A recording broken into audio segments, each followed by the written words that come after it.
Hi. So if you're having trouble communicating in your relationship, I want to give you a great place to start to fix that. Look at your automatic responses because they are so subtle that you're not aware that you're doing it. If you're walking down the street and someone smiles at you, you automatically smile back.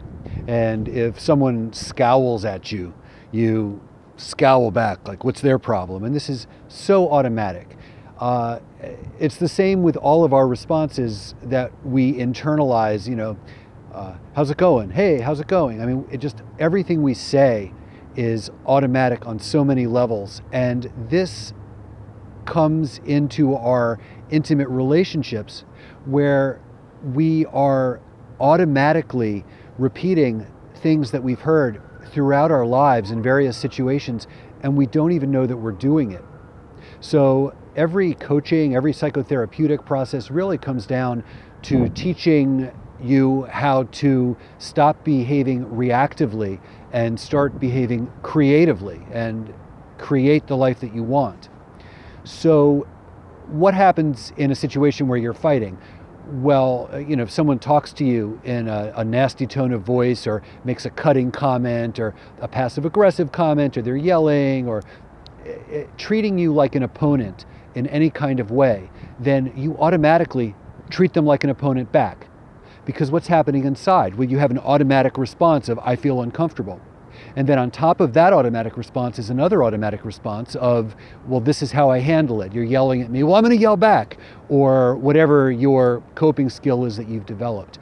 So the way to break through this and create a different pattern is to start very simply, okay? First things first, I'm just going to give you the first step, which is so important, and you have to master it before you master anything else. When your partner yells at you or says something that triggers you, don't do anything. And this feels so unnatural because, first of all, your fight or flight system is activated. Your limbic system is activated. It perceives a threat. You've just been made an opponent. So you either want to fight them or you want to run away. And you want to take action.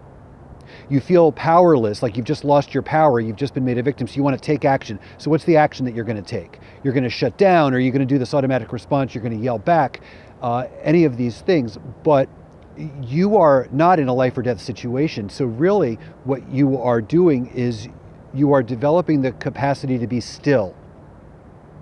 And once you can be still, then you can make a different choice. You put some space between yourself and the situation.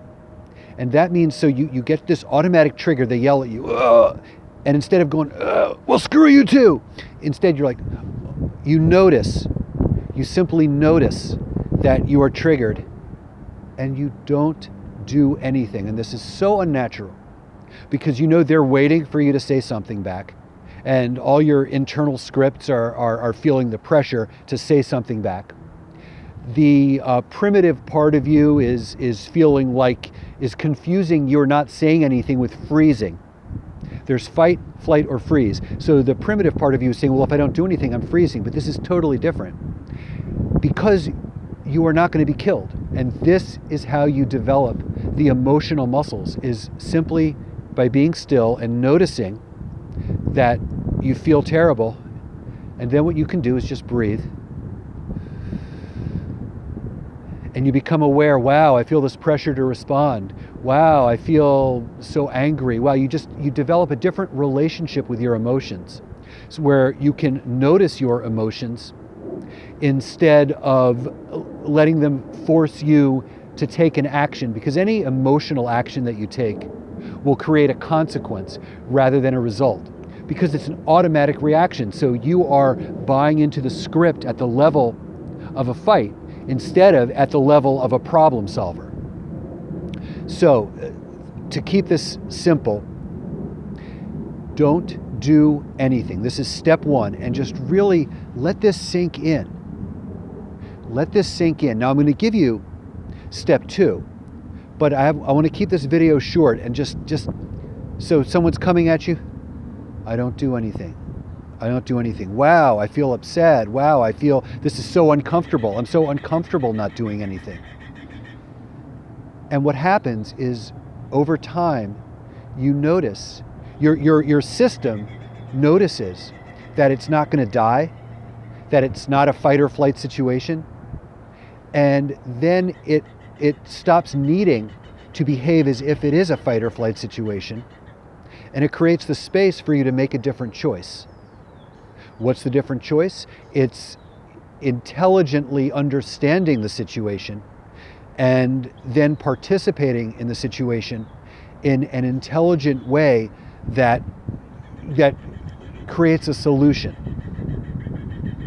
So that's, I want to stop right there for this one.